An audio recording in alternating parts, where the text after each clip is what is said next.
patron, Sri Ravindra Bhandari ji, who is also the Vice President of the Jain Group of Institutions.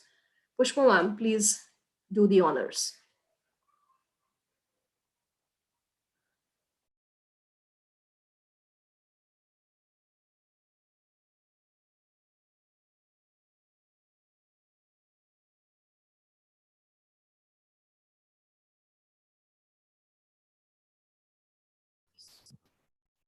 Sri Ravindra Bhandari has been recognized as a marvelous achiever, known for his integrity and honesty.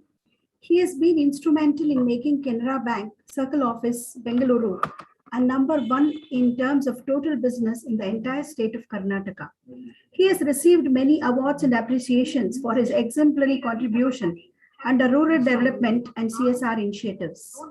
He was also honored recently by Alumni Association of the University of Agricultural Sciences for the same achievement. Having recognized by his capabilities in leadership, he has been assigned a special task of being an advisor to MD and CEO of Canara Bank. Bank has deputed him to more than 12 countries on exposure visit. It is a privilege to have you, sir, as a Vice President of Jain Group of Institutions. Welcome to this intellectual gathering, sir.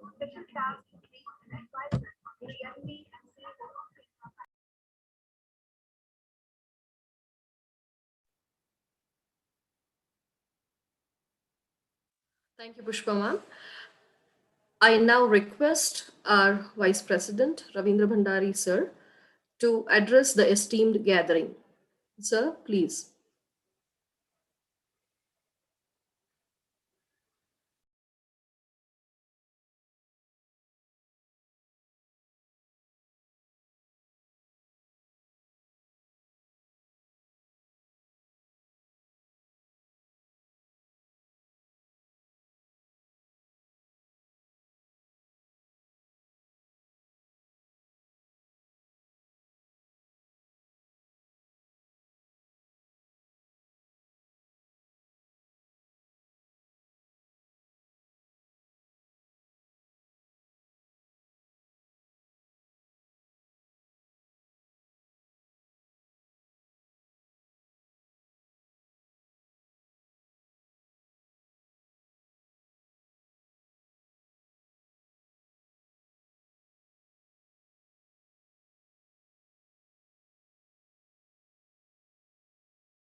Yes,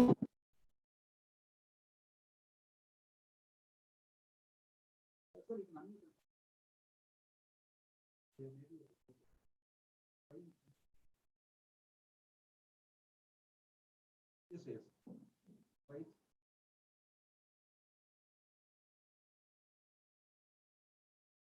So you're logged in only one ID, sir. You want the co-host now? Just right click on just right click.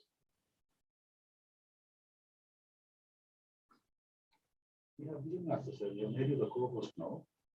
So you can talk, you can just share the screen, you can do anything. All the permissions have been given.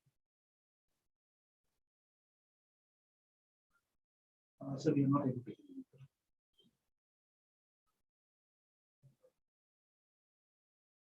No, sir, you're not audible. I can hear you through the phone, but not in the phone.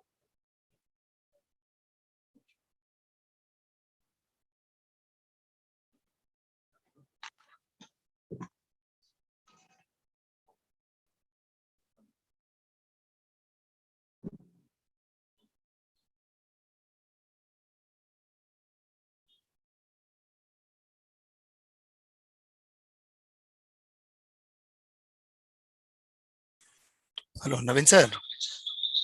Yeah, there is a Sir, yeah. there's no audio, there's no video, sir. Is it so?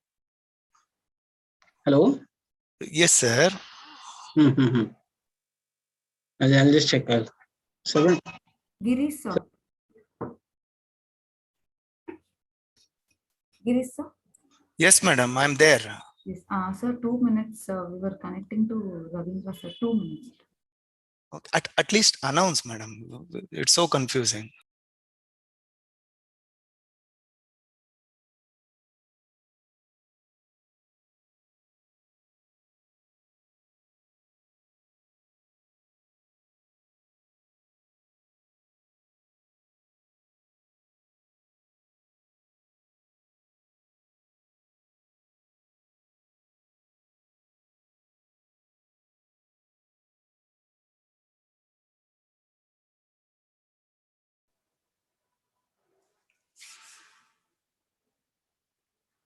I apologize for the technical glitch.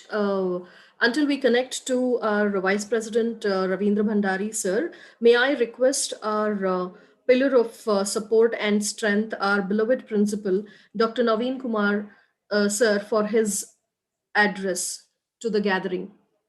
Sir?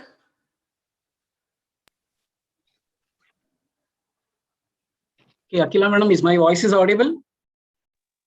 Yes, sir, you are audible. Okay. Giri sir, I'm extremely sorry for the technical glitch what we had. But anyway, we'll continue. I think let me first extend my heartfelt gratitude to the entire team of Karnataka State Council for Science and Technology who have taken, who have at least granted us permission to collaborate for conducting this 5 days faculty development program on a very apt topic relating to intellectual property rights. I should also extend my gratitude to Professor Girish Bian, who have extended the support in collaborating us with Karnataka State Council for Science and Technology. And at the same time, I should thank Vivek, who have also extended the support in coming out with this amazing topic. Yes, nevertheless, it's one of the initiative which has been taken by Jain College in association with IQSC. And in fact, we were sitting and thinking like what will be the best topic for the faculty development program, and which is very apt to the existing scenario of new educational policy as such. So where the new education policy have given thrust more on research, more on practical oriented or experiential learning. I think probably if I just talk on this background, I'm sure this will be one of the best topic for discussion. And my thanks and appreciation to the entire team of IQSC who have taken the effort in terms of bringing the best possible resource person. And let me thank all the resource person who have taken their precious time to be a part of this faculty development program. And amazingly, intellectual property right is more or less a very essential component in the existing knowledge economy. People, before we used to call it as an economy. Today it is knowledge-based economy. As you all know that what we have right now is we need to adapt to the existing changes which is happening, not necessarily with the educational setup, but as far as even research aspect also, we need to get into various changes, and we need to also understand the legal framework. We need to also understand how the concept of patents, how the concept of copyright, how the concepts of intellectual property right as a whole actually getting more commercialized as such. So in this regard, I'm sure this 5-day FDP faculty development program will be one of its kind, which will give more or less overall insights about the legal framework, about the changing aspects of intellectual property rights, even about the patents, which I just mentioned, copyright, and its market evaluation as such. So it's good initiative by IQSC, Jain College, and I should thank Bandari sir who was with us, who couldn't log in due to some technical problem as such. I think our chairman sir, Dr. R. Chandraj Roychan, and Bandari sir, and Ishwaran Iyer also was always been instrumental and supporting us in all the endeavors what we actually doing in the college. So I thank the entire management team for their support extended. And I'm sure this 5-day workshop will be a amazing brainstorming sessions, and it's going to enlighten us on the very important aspect called as intellectual property rights. So all the very best, and I request Akila madam to take over. Thank you so much. All the best. Thank you, Naveen sir, for those encouraging words. Now we move on to the technical session. I would request Professor Manjula R., the coordinator of the management department, to introduce our very eminent resource person for the day. Manjula ma'am. Thank you, Akila ma'am. Good evening, everyone. It is an indeed pleasure to introduce our honorable guest speaker of today's virtual faculty development program, Professor Girish B.M. Sir has a rich teaching experience of 20 years handling various UG and PG courses and has also been a visiting faculty at prestigious institutions. He is currently working as an assistant professor in the Department of Commerce and Management, Government Postgraduate College, Fraser Town, Bangalore, and a member of the Syllabus Review Committee for UG and PG courses of Department of Commerce, Bangalore University and Bangalore City University. Currently, he is pursuing his doctoral research in the area of Indian financial market at St. Joseph Research Center, Department of Commerce affiliated to Bangalore University. He has successfully completed a short-term course on applied financial modeling conducted by Indian Institute of Technology, Hyderabad, in association with Deakin University of Australia, and has qualified at several NCFM modules on financial markets conducted by National Stock Exchange. His areas of interest are applications of financial econometrics, particularly option pricing models, non-linear modeling, and stochastic volatility modeling. He has attended several econometric workshops organized by IITs and Indian Econometric Society, and has participated and presented papers in national and international conferences, and has published a number of empirical research papers in UGC accredited national and international journals, and has won several best paper awards. To mention few of them, Sir has presented a paper on overnight news impact on pre-market price behavior of Indian stock markets, and empirical analysis in international conference on global entrepreneurship organized by Lincoln University, Malaysia, and Department of Commerce, Bangalore University during January 2019 and won the prestigious O.R. Krishnaswamy Award for Best Paper in Finance, and also presented a paper on sensitivity and casual interlinkages of small cap stocks in India, an empirical study at International Conference on Changing Business Leadership organized by Christ University in association with Chartered Institute of Management Accountants of USA in January 2019 and won SEMA USA Best Paper Award in Finance. Sir has published an article titled Determinants of Pre-Open Equilibrium, Prices of Securities and Their Relative Causation on the Components of Indian Stock Markets, was published in International Journal of Advanced and Innovative Research, and an article titled Empirical Measures of Testing Long Memory in Exchange Traded Funds in Indian Stock Markets was published in Review of Research, International Multidisciplinary Journal. And also recently, one of his research paper on pre-market price behavior of Indian stock markets was selected to be presented at National Institute of Securities Market at Mumbai. Sir also participated in various national and international level seminars and workshops on data analysis abilities using SPSS software, applied financial modeling, data econometrics, data analysis using open source statistical package R. I think I have to interrupt you now. Welcome you, sir. Now I request Professor Giri sir to take over this session. Thank you. Thank you very much. At the outset, I would like to thank Jain Group of Institutions, particularly Jain College Vasavi campus, for giving me an opportunity to pitch in my thoughts and my aspirations about intellectual property rights. I apologize for that lengthy introduction of mine. I'm not worth for all that. Had I known that it would be done in this way, then I wouldn't have shared my profile, dear participants. I sincerely apologize for that.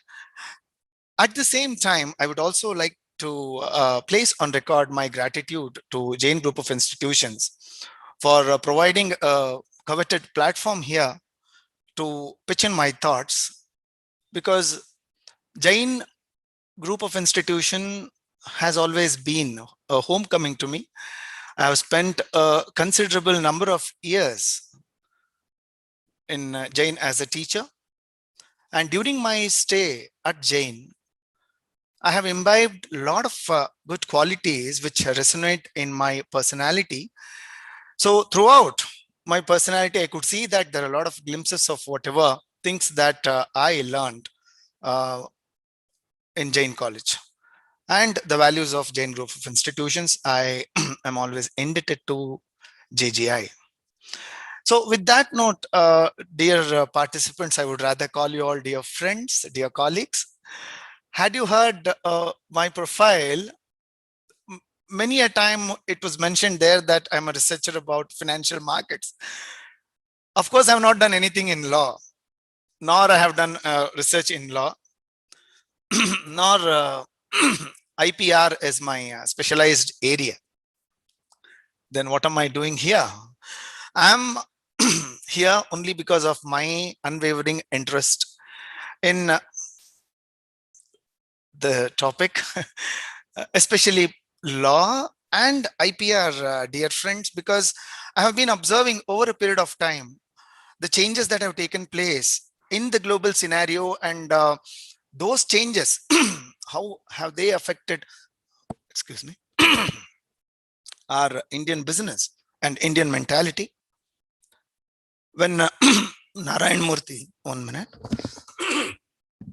sorry for that. When Narayan Murthy openly commented that India lacks serious inventors, innovators, I really felt quite bad for my country, because my country is a country which has taught what is invention to the whole world, and maybe we are lagging somewhere, and it is not in inventions It is in the way in which these inventions are to be protected.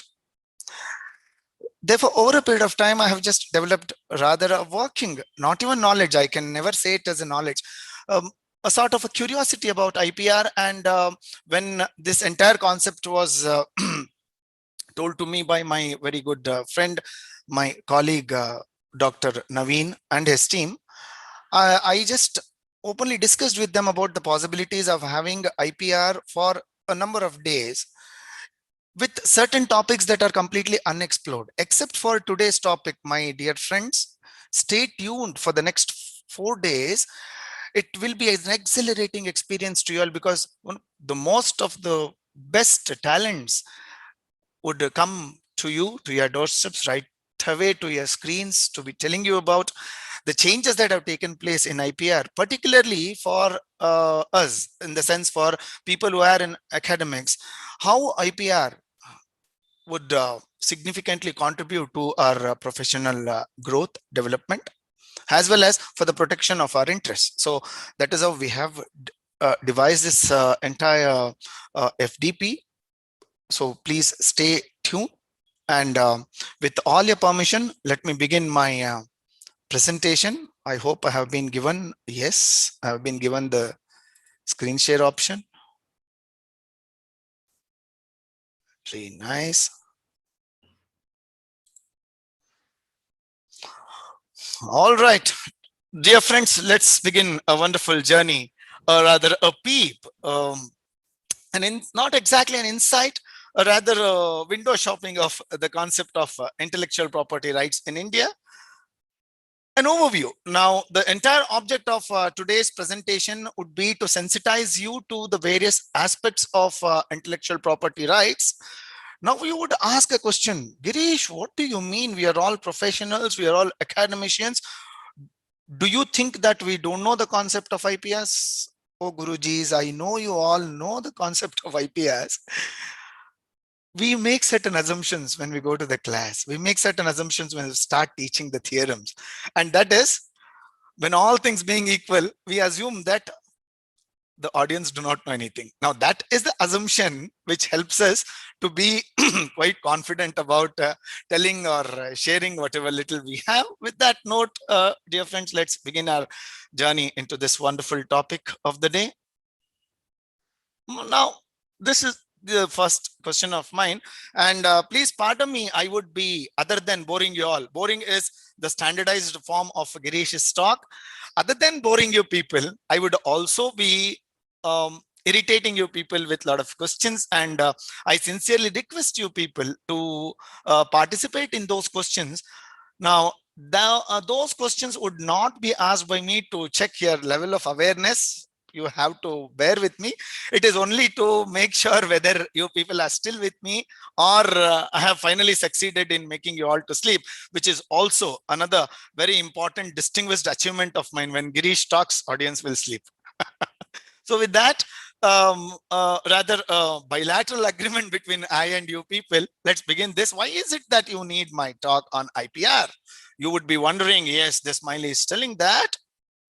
That's because, my dear friends, IPR is a host of various rights. It is a host of certain exercisable rights, which have a very thin line of demarcation among them. It is an umbrella of rights that would be granted by the state to a certain set of people or a group of people, which they would have to eventually exercise. Therefore, it's not that we have a general understanding about IPR. Other than having a general understanding of IPR, it is also imperative to know the exact line of demarcation. And it is my humble attempt here in order to just throw some light. I have given an open disclaimer, I am not a specialist. So it's a humble attempt from my side, so that after listening to me, you should not end up asking this particular question that has come up to your screen. Can you ever ask such a question? Now, to begin our question and answer sessions, what's wrong with this, dear participant? Is there anybody who can just chat with me for a moment? What's wrong with this particular cartoon?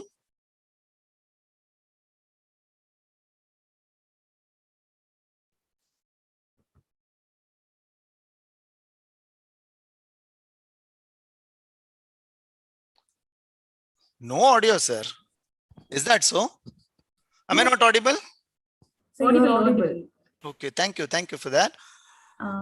Sir, only they can drop in the chat box. Yeah, it's Yeah, already yeah, copy. So they're saying it's already copyrighted. it's already copyrighted. Yes. What is copyrighted? But what's wrong with this?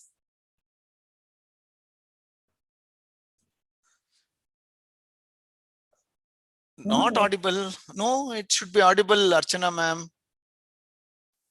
Archana ma'am asking not audible. My settings are clear, I suppose. no, sir, it's audible. All right. It's audible. You get a response there. Yes, Dr. Ranjini Anandan, thank you very much. So this is the kind of participation I would love to have. Quite audible. Thank you, Ahmad sir. Three are same. Three are same. Three can never be same. No, no, no. Three are not same. Any other input? Okay. Now let me give out the answer. This is an absolute nuisance. That's basically because, my dear friends, you can never have a patent copyrighted trademark because everything is quite different from each other. So this is why you need my thoughts about IPR, I suppose. Now, can I take this as your feedback from the audience? Yes, with that smiley. Please keep smiling throughout my morning sessions. Let's move on now.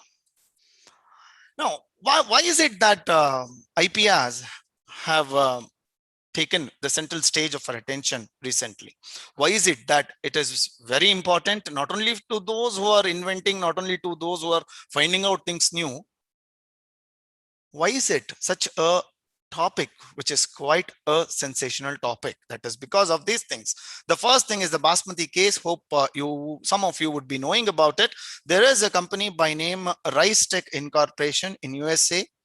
In 1997, it filed a patent at the Patent Office of USA regarding a patent that it has come out with a new variety of basmati rice. Now, what it had done was to import few variant of basmati rice from Pakistan, and it conducted several experiments on it, and it was able to extract the genetic code of the original basmati of Indians and Pakistanis. Now, while tweaking a little bit here and there, it could alter, which we call as genetic re-engineering, and it was able to come out with some sort of a new type of a basmati. Now, this says that basmati rice lines and grains with patent number 5663484, and it submitted for a patent with the name Basmati 867. And surprisingly, my dear friends, it was granted by US office.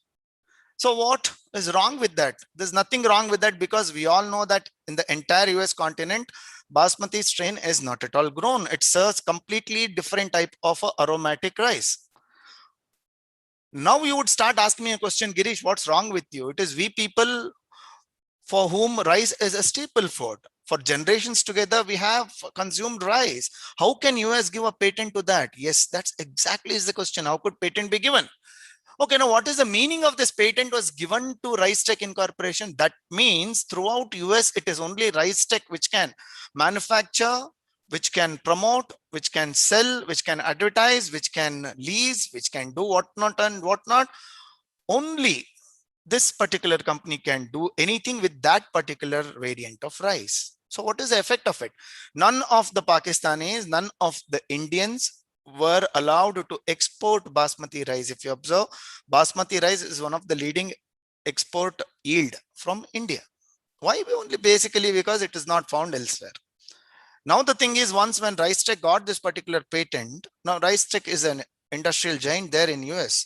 It has got nearly 350 to 400 patents only in rice. So with this background, it applied for a patent and it got the patent, and then Indian government woke up.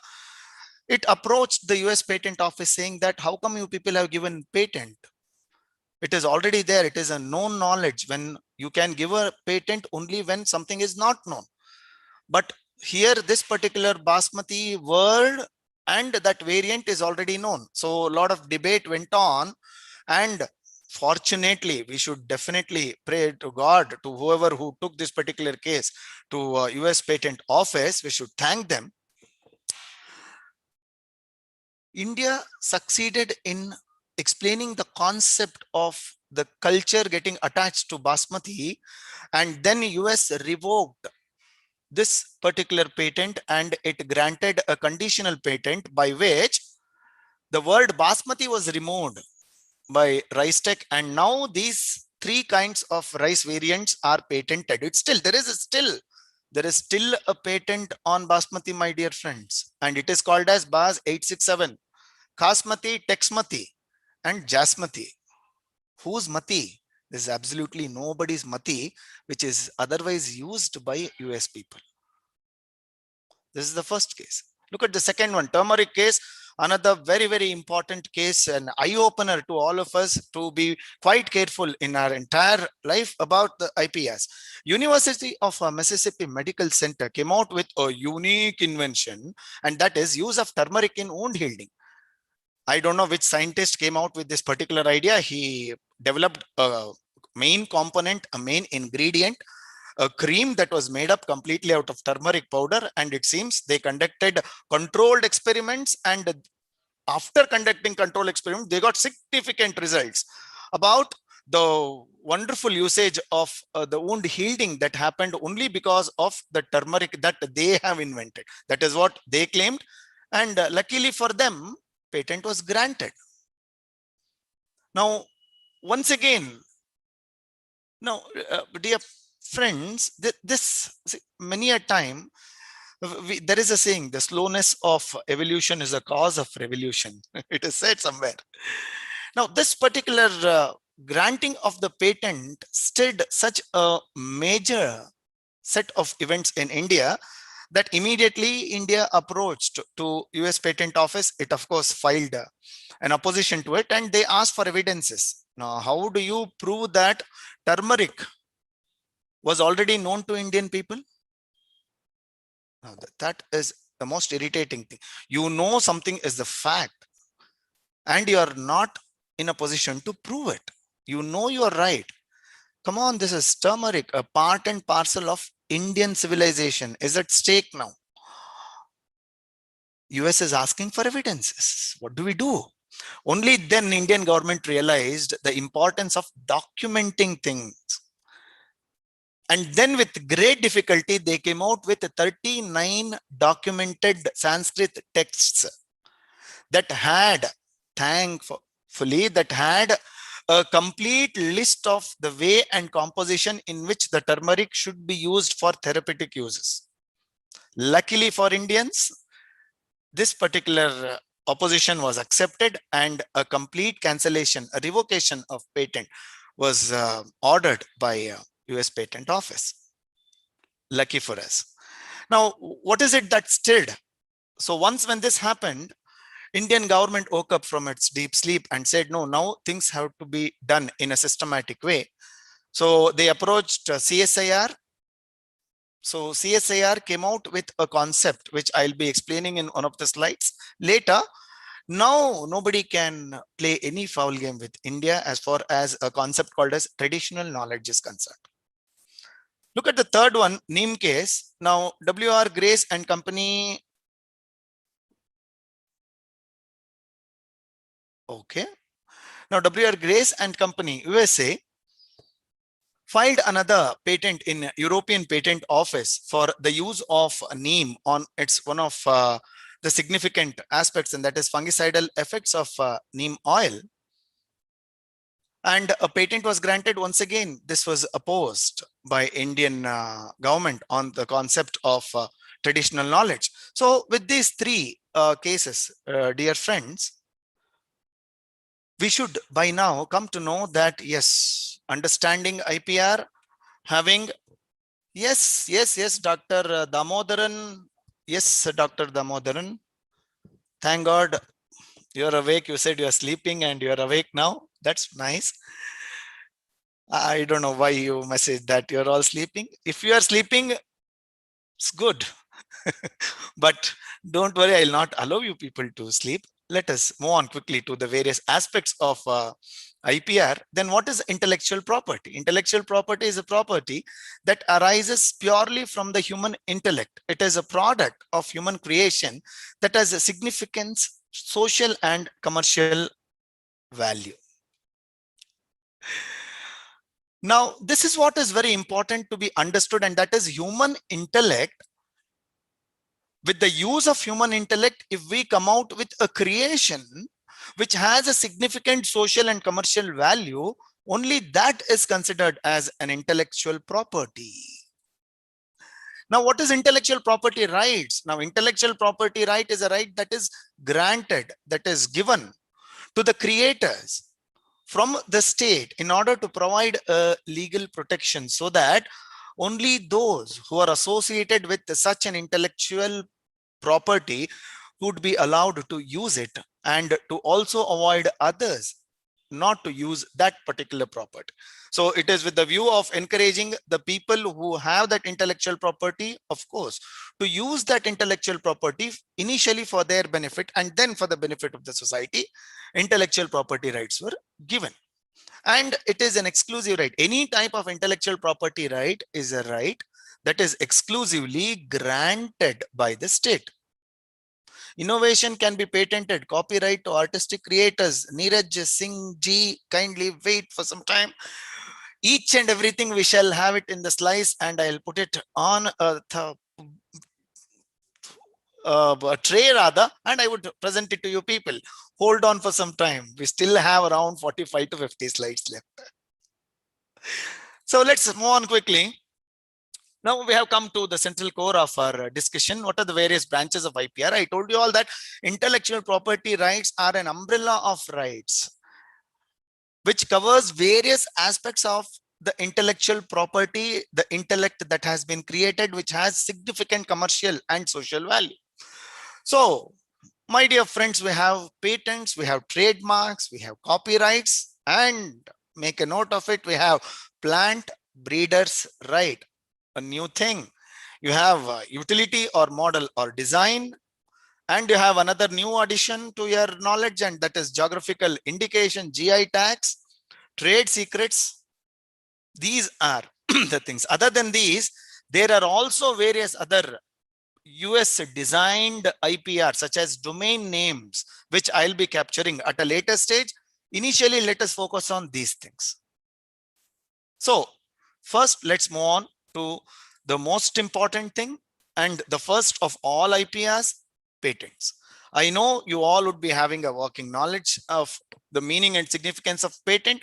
I would only brush through this entire concept of patent. So what is a patent? Patent is a monopoly right that is granted by law for the exclusive use of an intellectual property to one or more individuals. So basically, a patent is a right that is granted. For how many years patents will be granted? Why don't you please wait till I complete my introduction? Please hold on. I appreciate your enthusiasm. I appreciate your commitment. I definitely appreciate your dialogue. Unless we have a dialogue, our communication is meaningless. I am so happy that you people are completely and continuously flooding with your messages. Keep doing it. There's absolutely no worry. I love questions. I'm thrilled by all your questions. Irritate me as much as possible, like how I'm irritating you people. No worries at all. So first, allow me to say what I have come on. Okay. So patent is a monopoly right granted by law for the exclusive use of an intellectual property. What is that intellectual property is all about? The right is called as an instrument, and that instrument, as you all know, is patent, and it is granted. Now, we have a section in order to just note the importance of it. Section 2M of Indian Patents Act 1970 as amended by several years. Patent means a new product or a process involving an inventive step and capable of industrial production or application. So let's dissect this particular definition and let's try to have an understanding of this. So under the Indian patent law, a patentable invention must be, now Why is it, Girish, you are making a specific statement like this? Dear friends, at this juncture, let me tell you, majority of IPRs always have geographical boundaries. Any IPR will be applicable only to that particular sovereign state in which it is registered, and that particular IPR will absolutely lose its legal right once it exceeds the boundaries of that particular country. That is why I made an statement here that under Indian patent law, a patentable invention must be a new product or a process. Now, process patent is not given. Once again, I have to take you back to the history of patent. Earlier, we had a process patent where patent would be granted, that exclusive right would be granted only to the way in which a product is designed, the way in which the product works, the way in which a product is made, the mixture, admixture, the composition, etc., which we call as a set of processes. So patent used to be granted for the processes, not for the final product. But once when India became a part of the trade related intellectual property rights agreement, which we popularly call as TRIPS agreement, it was made mandatory to introduce the concept of product patent and not process patent. Accordingly, now significant amendments have been done to Patents Act, and in India, we do product patent. So what is that product should all be about? That product must be completely new. New in the sense there must not be a traditional knowledge at all. There must not be a mentioning of it. It must not be in existence and people should not be knowing about it. That is what is the definition for new. What is new? Something which is not there is called as new. So there must be a novelty, non-obvious. That means it should not be familiar to people. People should not be knowing about that particular product. It must be as if it has just come out of the clouds. There must be no familiarity at all. People should not be knowing about it. They should not have any knowledge. Can we file a patent for already existing research product for renewal? Hold on. We are still at the initial stage. A new product or a process or non-obvious. I'm sorry for that. Okay. The third most important thing is that this particular invention that you are claiming for a patent should be useful for whom? It should be useful for the society at large. It should be beneficial to mankind at large.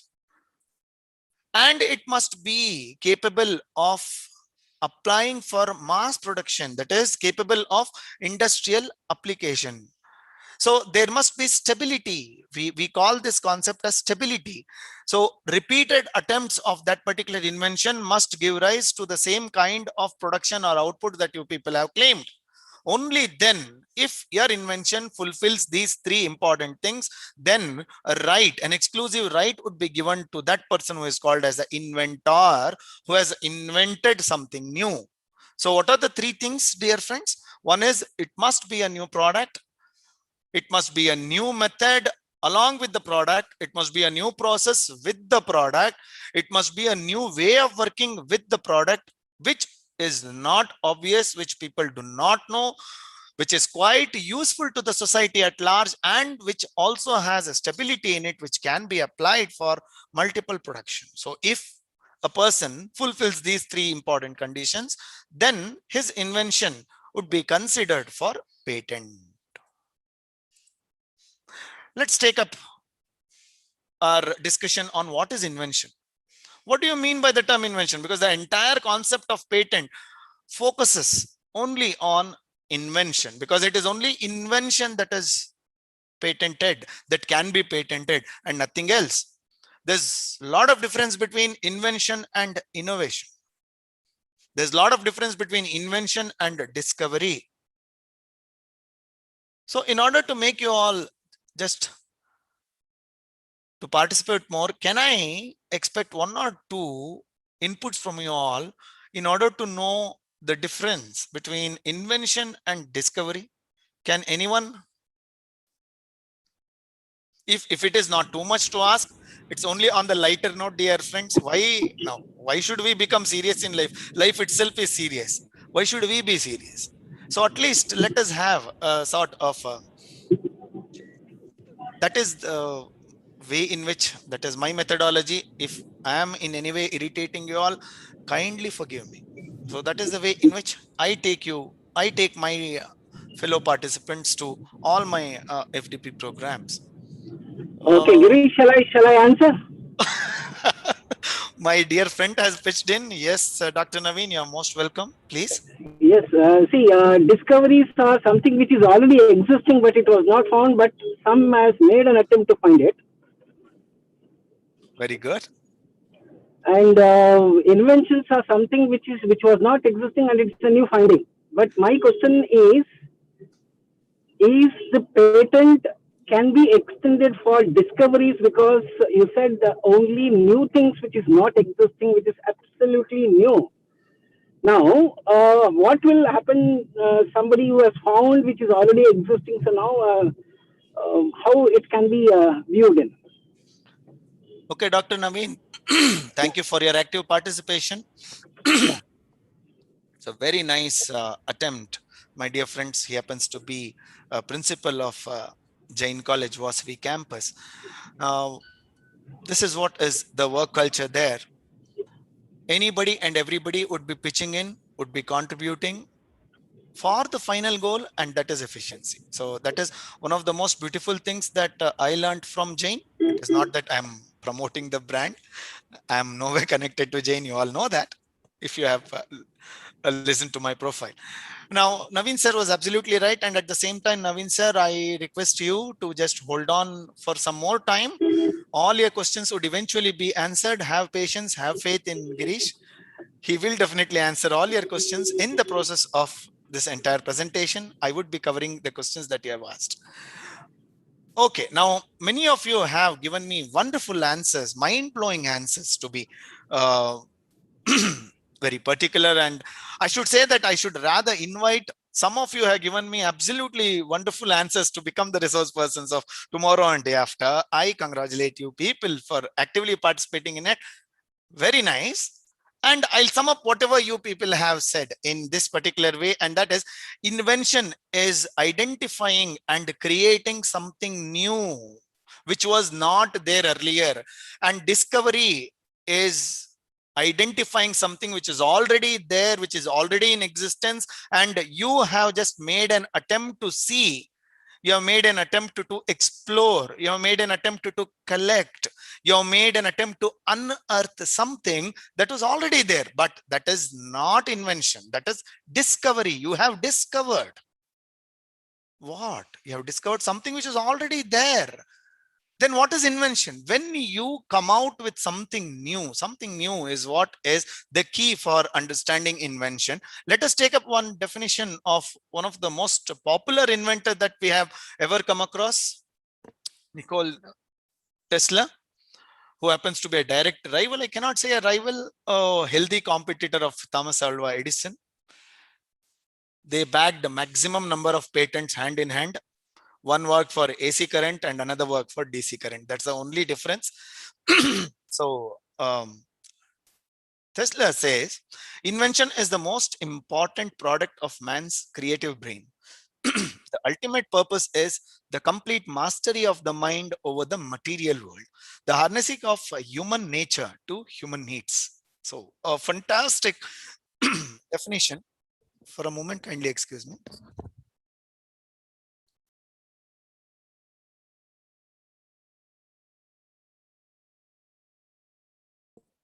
Yeah. So this is one of the best definitions that I have ever come across about invention.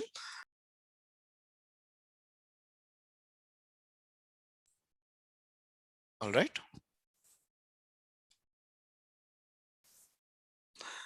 Look at another way in which we can understand. Now, this was by Joseph Jastrow, a very popular psychologist who has maximum number of patents in the area of psychology. Now, he says inventions become perfect by slow improvement. and each step is itself an invention. Beauty, beauty, wonderful. My kudos to Joseph. Now, with these two very important definitions, we may have a passing understanding about the term invention. Now, when you absolutely create a miracle, that miracle is called as an invention. Now, let us explore the third very important definition that is very, very close to my heart. Look at the third definition that is coming out on your screen, which is Girish's most favorite definition of invention. Yes. Huge. Jackman says to me, the smell of fresh made coffee is one of the greatest inventions. Now I'm craving for it like anything. And that is the beauty of it. It's only to make you all smile a little bit. I included this. Let's quickly move on. All right, to the more serious stuff.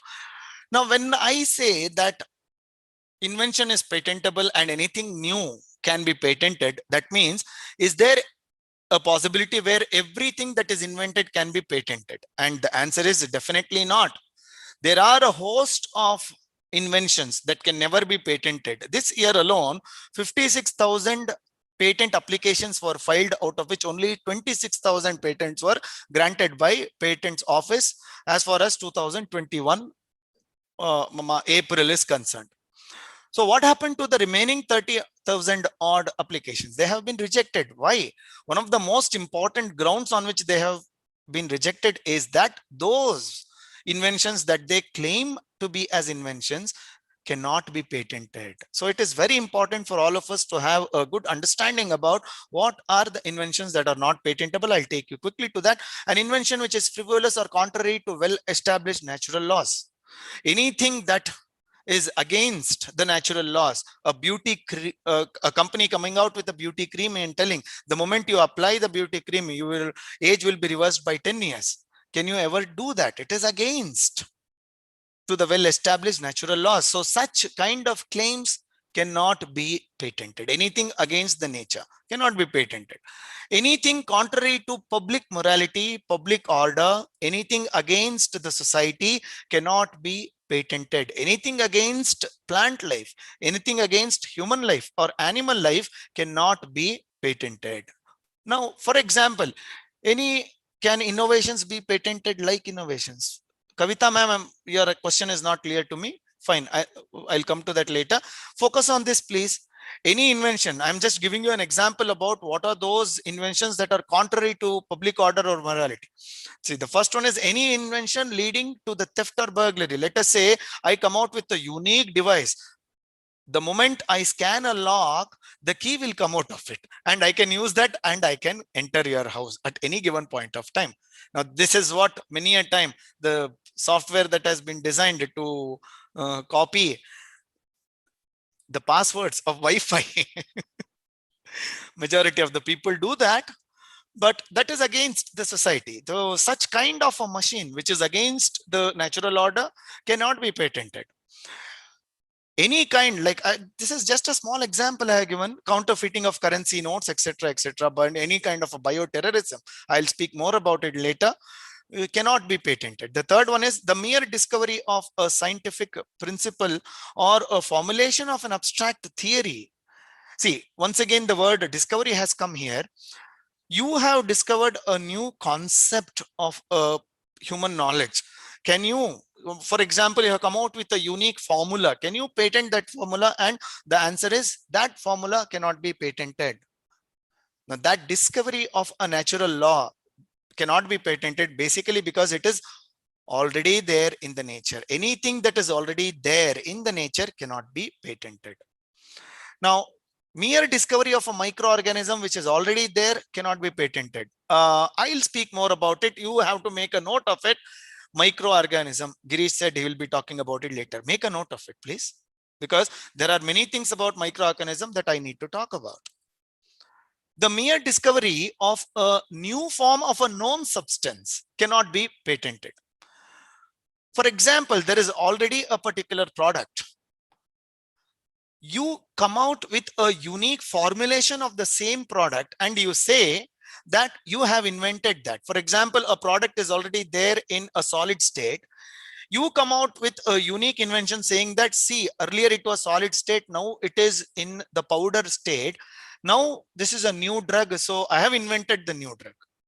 This is what is called as mere discovery of a new form of known substance. I have given certain examples there. Any kind of isomers, any types of complexes, combinations, or other derivatives of known substances, any type of alteration in the salts cannot in any way be patented because the previous one is already known. That substance is already known. You have a wonderful case here. Novartis versus Union of India. Novartis had a drug to deal with cancer, and when it was introduced in India, Novartis wanted a patent for it. This was at the initial years of India becoming a part of TRIPS. So Novartis filed for patent, and patent was rejected. Make a note of this. Patent was rejected to Novartis because there are already intelligent people in India who, in the absence of that particular patent, came to know about the treatment of this particular drug that was devised for cancer cure. And they have come out with their own formulation of the same kind of a medicine. And they have already released it in different brand names in India. Now your question is, Girish, was it ethical? My answer is, look, that Novartis patent was in US. It was in France. It was in Germany. Novartis never came to India. Do you mean to say that Indian people should not be treated with the drug that was used there? We all know that a patent always has a geographical boundary.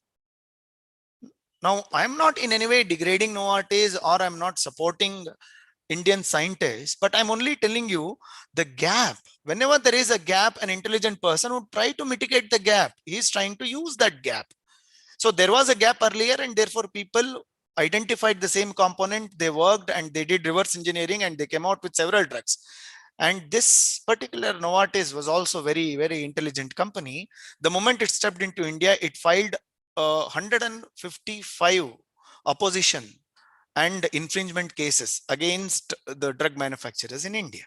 Therefore, finally, this particular case went up to Supreme Court, and there the decision was given in favor of Indian manufacturers. They said, whether you are the inventor or not, the concept is people in India already knew about that particular powder that you are claiming to be patented, so we cannot give the patent.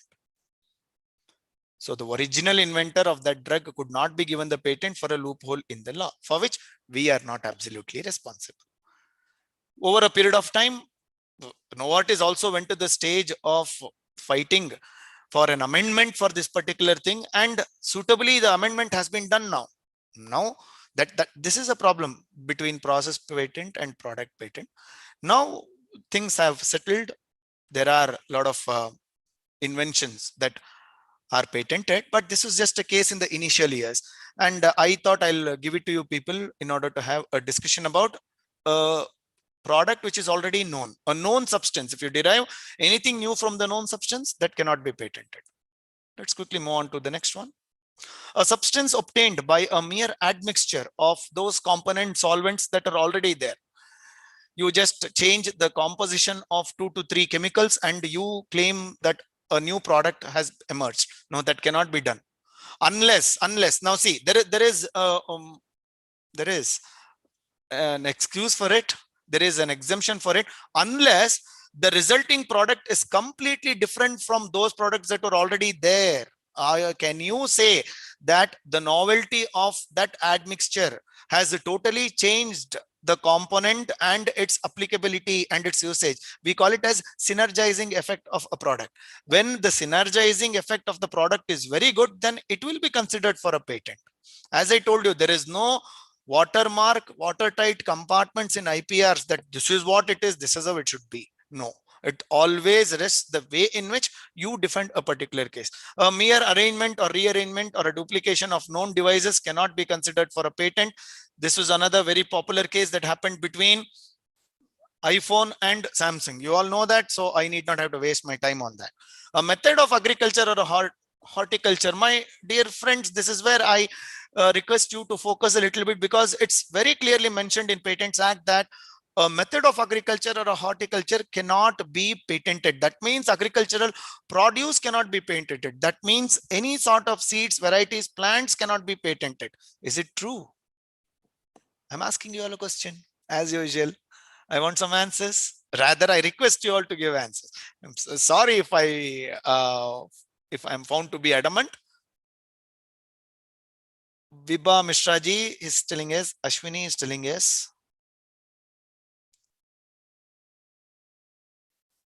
Dr. Ranjini Anandan, yes. Ranjini Anandan, ma'am, thank you for that Anandam. I became Anandam by your answers. The answer is a method of agriculture or a horticulture has got lots and lots and lots of exemptions. Techniques cannot be patented, but products can be patented. Maheshwari ji, ma'am, techniques cannot be patented, but products can be patented. Very well identified and answered. I have to appreciate you for that. Now, nothing is simple in law. Why? Because law deals with human beings who are never simple. Human beings are the most complicated animals in the world, including me. So when the law needs to be formulated for such notorious category of animals, just imagine how dynamic the law should be. Therefore, there are n number of limitations, excuses, exemptions, definitions, clauses, subclauses, subalterations to each and every phrase that we use. So please remember, whenever you deal with law, do not take anything in toto. In toto means as it is. No.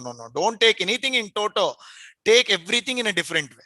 A method of horticulture, a method of agriculture is totally, as ma'am said, different from a produce. So when I tweeted a question in a very intelligent way, I tweeted it, I designed it in such a way so that you will be confused. That is my ultimate goal, to confuse you people.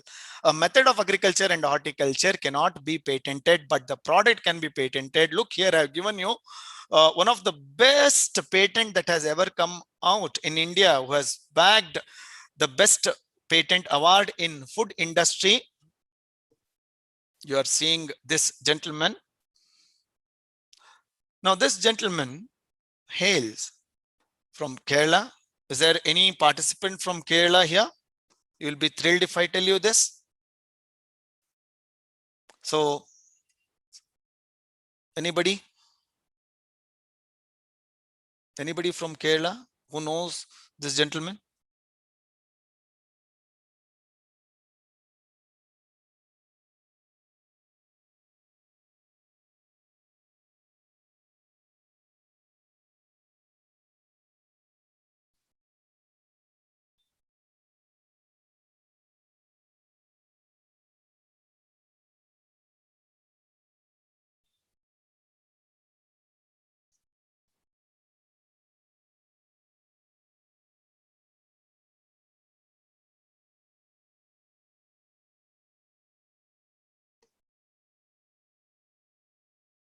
Okay. It's another question that I'm posing to you all. Is there anybody from the participants who have used this?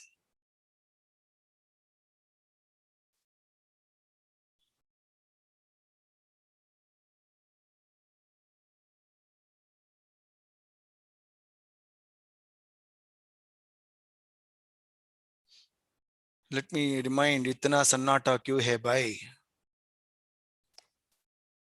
How come? How come participants are so silent? Haven't you heard of this wonderful invention?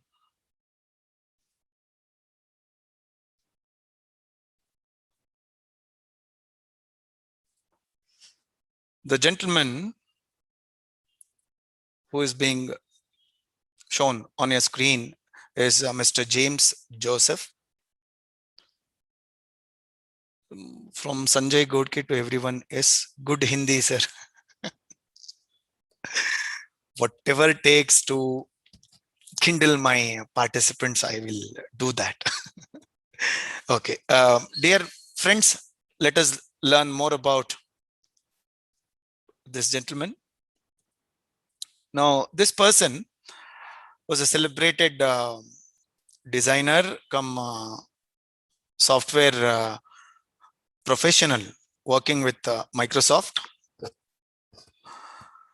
Due to his calling, he decided to do something on his own. He decided to start up his own business. So he came back to his hometown, which happens to be Kerala, and he observed that every year he owned a lot of land, and naturally jackfruit was grown in his place. So he said, why don't I do something new? So he came out with a new method of processing the jackfruits. Then he came out with a wonderful idea of dehydrating the jackfruits in such a way where the moment they are put into lukewarm water, it would get the same color and it would get the same properties. So he came out with this breaking invention that nobody knew. Now, please understand what is the meaning of the term invention. So he came out with a unique proposition saying that if I dehydrate jackfruit and convert it into a powdered form, then that would definitely be beneficial. First of all, it will be very easy to pack. The shelf life will improve because jackfruit, as you all know, is highly perishable. The third most important thing is if you remove the odor of it and if you can increase the shelf life of it, you can pack it. If you can pack it, you can start distributing it to people. But of course, this gentleman did not want to make money. I know it very well. It was his curiosity. Now, can I do this? And the answer was yes. He was successful in doing that. He converted successfully jackfruit into powder, and that particular powder is what is in his hands, which is called as Jackfruit 365, for which the best startup India award for food has been granted to him. And this gentleman also has a patent. A patent number is mentioned here. This is available. And what is the usage of it, Girish? The usage of it is this particular powder can be mixed with any sort of a batter. You can also mix it with a water of with a glass of warm water, a spoon of it, and you can drink it. It does not have taste. It does not have odor. Then what is it benefiting? It will benefit you a lot, particularly for diabetes, because you all know very well that jackfruit is one of the best natural ingredient that can be given to people who suffer from diabetes. You can ask me a question, Girish, it's first of all sweetened one. It is not sweetened one, it has sweet in it. The problem is, it is the glycemic index. The glycemic index of jackfruit is quite lower than any other form of fruit. And you can never compare the glycemic index of jackfruit with the glycemic index of mango. The lesser the glycemic index, better it is for diabetes people. I'm not an expert to it. It is just a little bit of things here and there. So he said that this particular powder can be used very safely by all diabetic people. There was a controlled experiment that was done and the results were published. Now, continuously taking this particular powder for 3 months has significantly reduced HbA1c, a very prominent diabetic marker in diabetic people. This is what, my dear friends, is called as invention. Have you ever heard of this earlier? You and I have eaten jackfruit very well. And that too, it is only during the summer season that we used to get it. But now it is available 365 days. What else can you do with that powder, Girish? That particular powder can be used into your any batter, your dosa batter, your idli batter, or whatsoever your atta, and you can use it in any form of food because it does not have taste, it does not have odor. And it has n number of antioxidants, minerals, etc., etc. I am not a brand ambassador of this particular company. I don't even know Mr. James. So do not ever blame that Girish, you are marketing this person. No, my humble intention was to give you the real life example of what exactly is invention. And my dear friends, look, HbA1c tells about the last 3 months control. Yes, definitely. Yes. Gaurav Goyal ji, absolutely correct. And it should be between 5 to 6%. If it is beyond 6%, etc., etc., that is not our area of expertise. Let me not speak about it. First of all, I'm speaking on something on which I'm not an expert. So kindly forgive me for that. So this is an example of invention. Now, there are, once again, my dear friends, a lot of things that we need to discuss about agriculture and horticulture. A method of agriculture or horticulture is not patented. Later on, when I show you various other slides, you will come to know what else need to be known. So this is another classic example of what is an invention, right? So let's quickly move on. Any process for any medicinal, surgical, curative, prophylactic, diagnostic, therapeutic, in a very simple way, anything that you use to treat human beings, animals, and plant life cannot be patented. Simple. Now here there is a concept. Plants and animals in whole, in any other part, any sort of microorganism, including seeds, varieties, and species, which come out of a natural biological processes cannot be patented. I am once again giving a disclaimer. Please mark this concept. Essential biological process which is natural in nature, only that cannot be patented. Girish, is there anything in this store? Yes. When you do something which was not there earlier, that is invention. When you come out with a new crop variant, when you come out with a new seed variant which was not there earlier, can it be patented? And the answer is yes, but not under the exact meaning of the term patent. I'll tell it to you later. Stay tuned. See, there is a new act that has been passed in the year 2001 in order to protect certain exclusive rights of those who have got a special special knowledge about plants, which may be a traditional knowledge that they are holding for generations together. There can be a community knowledge of a set of people who are growing a kind of a plant that may not be found in any other part of the world. There can be a seed that a person is sowing for a very long time, owing to generations together, and only he knows that exact variant of the seed.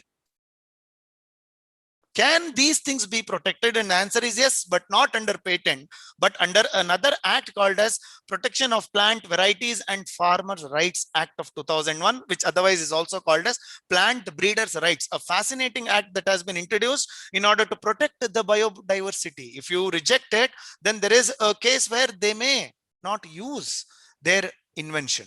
Girish, how can you call it as an invention? Because it was new. That plant variety is new. The seed is new. The output is new. That is why it is new. So what are all are covered? I have taken a small table from annual report of Protection of Plant Variety and Farmers' Rights Authority of India. These many plant varieties have been given statutory protection. Only those farmers who have the right can grow. See, rice, wheat, maize, sorghum, pearl millet. Girish, all these things are known to us. Yes. But do you know how many variants are there in it?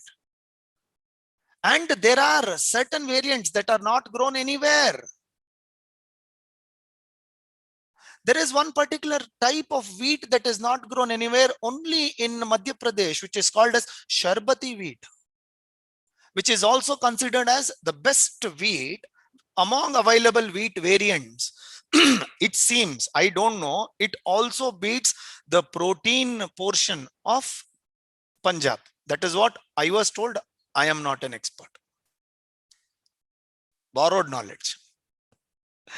So this is called as Sharbati, sir, but mere exploring into environment would lead to discovery, and mere discovery cannot be patented.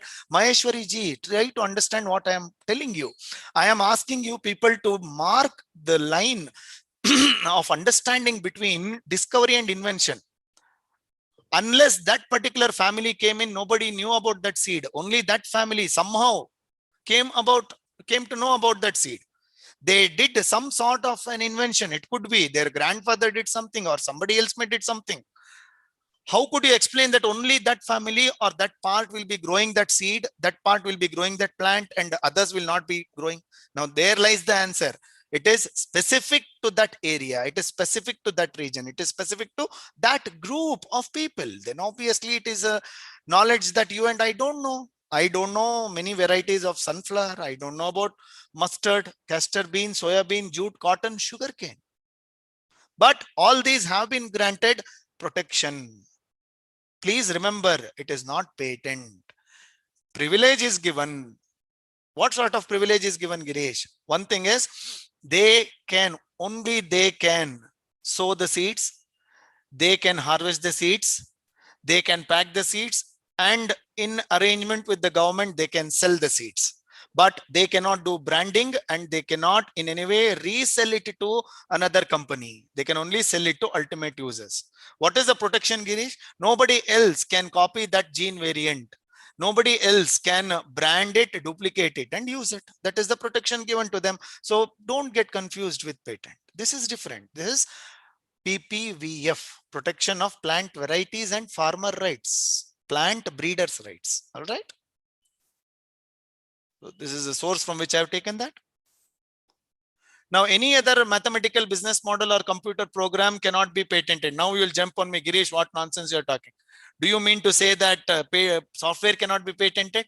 The beautiful answer is yes. Do you agree with me, my dear friends? Do you agree with me? Is it something that, yes. Yes, my dear friends. Under certain specific conditions, software cannot be patented in India. Girish, just now you said software cannot be patented. Please understand, we are talking about law. You can patent a software. You can patent a software. Conditions apply. Life is beautiful. Conditions apply. Exactly in the same way, software can be patented provided it is an integral part of the machine that is invented. Let us say you have invented a unique type of a 3D copier. There is a patent for it in China.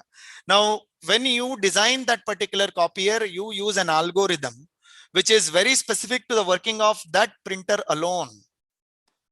And that will take the command only with the help of that software alone. So in that case, you can patent that product as well as the software in the product. But software alone cannot be extracted from the machine, and that alone cannot be marketed. No. So any sort of a computer program, that is why, see, look, the beautiful way of law per se, only for that particular thing cannot be patented. Now, any literary, dramatic, musical, any sort of a creation of human beings cannot be patented. Why? There is a separate act for it called as Patents Act, which will cover those things. That is why it will not come under this. Any scheme or a rule or method of performing a mental act or playing games. What is the duration of the program? Which program, sir? I didn't understand your question. What is the duration of the program? I didn't understand. You tell on the chat box. So we'll reply in the chat box.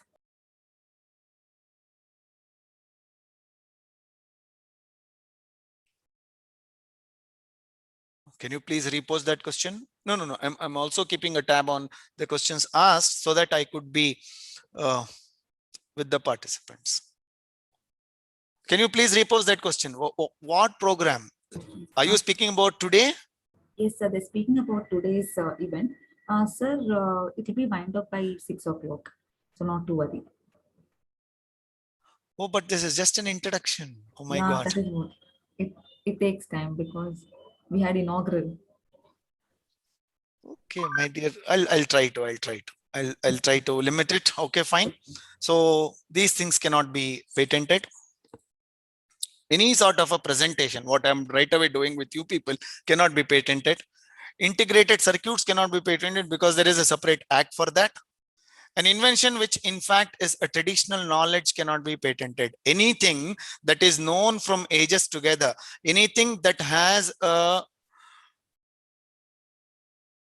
mentioning of in the ancient texts, anything that is already used long time back, anything that was scripted, coded, mentioned, cannot be patented. That becomes, yes, like usage of turmeric. Not only that, there is a whole lot of things which are called as traditional knowledge. And fortunately for us, Indian government, we should thank them. Indian government, now I told you, small things will stir a moment. And this is the moment that I was speaking about. Indian government, in that aftermath of the turmeric case, came out with discussions with CSIR Central Council for Scientific Research. And CSIR now has developed a database, a very rich database, a highly inclusive database, a digital database of traditional knowledge, digital library, in which it has documented digitally, it has documented all the holy scriptures, all the texts, all the stories, and everything about our past, about our history. And it is there very much, and it is also given open access not only to US but also to various other countries, so that before sanctioning patent they need to just check in this repository and then they would grant the patent. So that is the concept here. Traditional knowledge digital library has been started by CSIR, a very novel attempt by them. Let's quickly move on to the procedural aspects. Now, here you have Comptroller General of Patent Designs and Trademarks. You have separate offices for all these different IPRs. Now, this is the official website of intellectual property rights in India. As you are seeing in your screen, separate markations are there for patents, designs, trademark, GIS, geographical indications. And this particular, if you approach them, they'll be conducting sessions continuously. You can enroll in them free of cost on various IPRs, and you can get knowledge. You can also know what is currently happening. You will know the way in which the processing is being done. Now, this is another very important aspect. What is the growth of all IPRs in India? And if you observe, there is this year alone 34,051 patent applications have been processed, and 3,69,905 designs have been granted. So that is a way in which in India particularly people are becoming more and more educated about, they're more exposed towards the commercial usage of various aspects of intellectual property rights. Now, which state is filing for more patent? It's Maharashtra, followed by Tamil Nadu and Karnataka. If it is cities, then it is Delhi and Bangalore, which has filed for maximum number of patents. Who has the maximum number of patents in India? It is Indian Institute of Technology collectively. They have the maximum number of patents with them in India, as far as Indians are concerned. Then there are a number of other private universities, dear friends.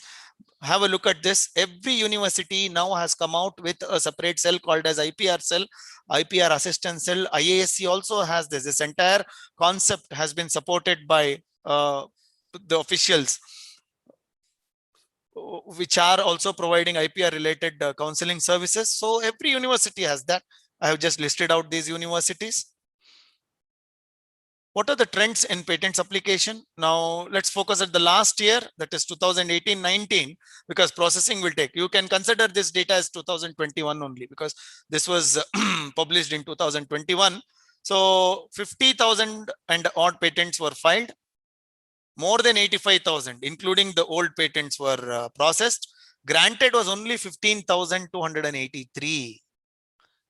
So this is a problem, because every application will not be granted a patent. It's very tough to get a patent, not only in India, elsewhere. In which particular area you can get a lot of patents? It is always in terms of chemicals, followed by communications, followed by pharmaceuticals. If you take separate sectors as such.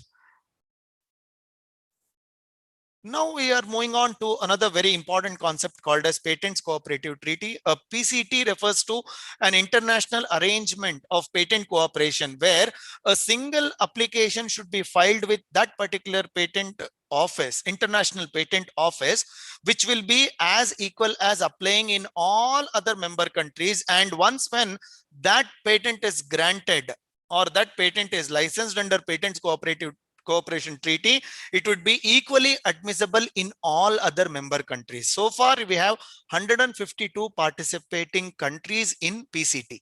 The wonderful aspect is one single application is sufficient to be registered with all these 152 participating countries, so that even geographically, we can explore the possibility of having a unified patent worldwide. So that is why we have this international arrangement. which is called as World Intellectual Property Organization, an apex institution comprising of 152 countries, which are signatories to it, which is organizing. This is the official website of it, which is promoting patent awareness, which is harmonizing things, which is reducing the disputes, etc., etc.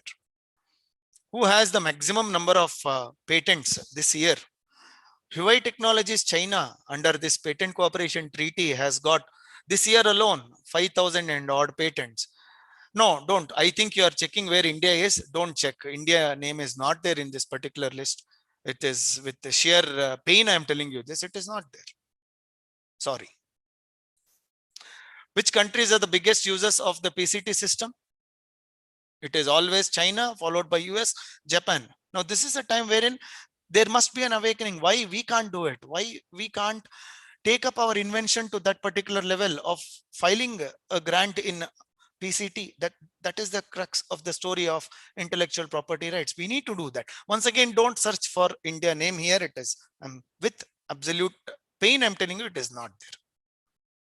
So see, China, US, Japan, Korea, Germany, France, UK, Switzerland.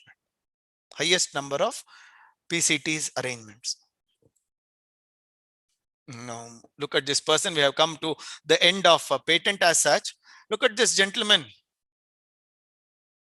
He is a person who has highest number of patents in the world, Shunpai Yamazaki, who has 5,892 patents in his name. Now we should be very, very glad. We should start whistling if Naveen sir permits us. Our Indian has finally come up. He stands in the 7th position throughout the world to have the highest number of patents, Mr. Gurutej Sandhu. He has 1,375 patents in his name. So he stands 7th, but unfortunately, he is not a resident of India. He is a resident of US. We should be happy that chalo bhai, chalo gaadi nahi, Indian. Indian is Indian anywhere. So we need to be happy. At least we are in 7th position. All right, with that, we have come to the end of patents. Now, patent is always granted for a period of 20 years. And there is another concept which maybe other speakers would be focusing on. There are a lot of issues with patents, dear friends. One issue that I would like you people to know about is evergreening of patents. Because any patent is always granted for a period of 20 years. And at the time of 18th year onwards, that patent holder will start having sleepless nights, because after 2 years, his patent will expire. What happens once when patents expire? Once when patents expire after 20 years, it becomes publici juris. That means it becomes open to public. Anybody from public can come forward, take away his invention, and they can start using it. It becomes public knowledge, public domain. So is there anything to prevent? Yes, sir. Unfortunately, there is something to prevent this. What is that? On the verge of the patent coming to an end, the patent holder will do a sort of an invention to the existing product where the novelty, usefulness of the product and the efficacy of the product would increase. And he would immediately file for a new patent on the existing patent.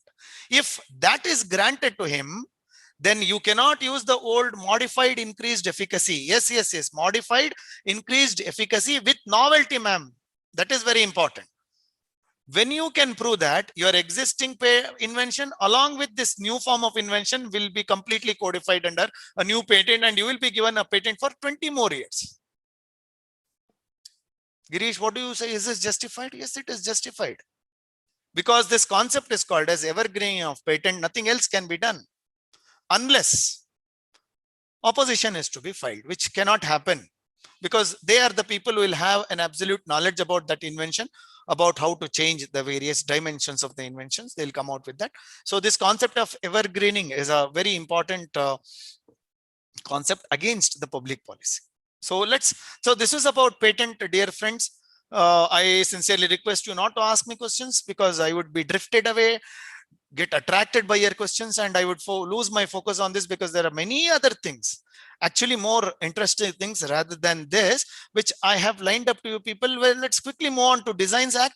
We have a separate design. Sir, you have covered a day-long lecture in a short span. Thank you, Damodaran sir. Okay, now designs are completely different from patent. Here, that way in which a product is designed alone will be given protection. Product will not be given protection. Please remember this. Any kind of an industrial design, any kind of an industrial design can be given exclusive protection under industrial designs, provided it is registered, provided your design is novel, new, something which was not there earlier. So what do you mean by the term design? Design means the features. It can be configuration. There is nothing like renewal of existing patent after 20 years period. Gaurav Saab, I sincerely request you to right away open Google and check out for evergreening of patent. You will get the answer, sir. There are a lot of companies that are doing this, Gaurav sir. You please Google it out. The concept is evergreening of patent. Okay. Now, what do you mean by design? Design means anything. Now, the law says design means anything. And why I'm very much attracted to law is the most intelligent way in which the law explains things. It says, see, design means anything and everything. It can be a bend, it can be two-dimensional, three-dimensional, multi-dimensional, it can be mechanical, it can be anything. But there is only one condition.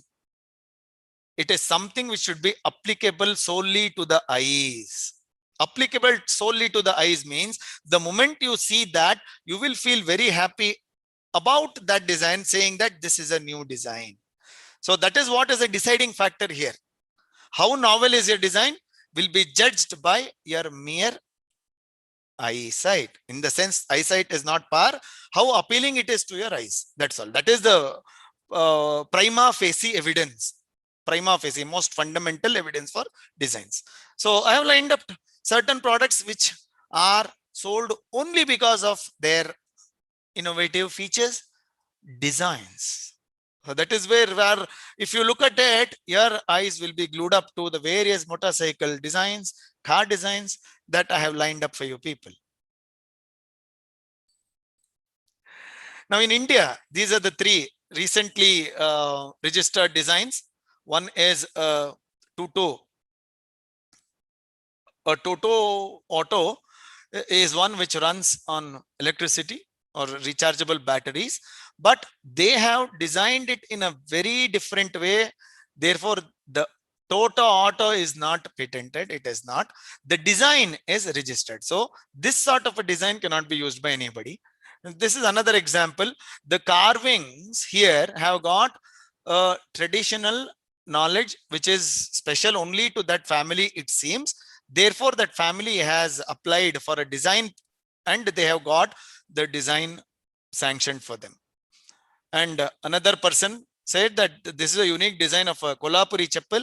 So he has got a design in his name, not the chappal. So product cannot be given any sort of a protection. It is the design for which you can claim protection.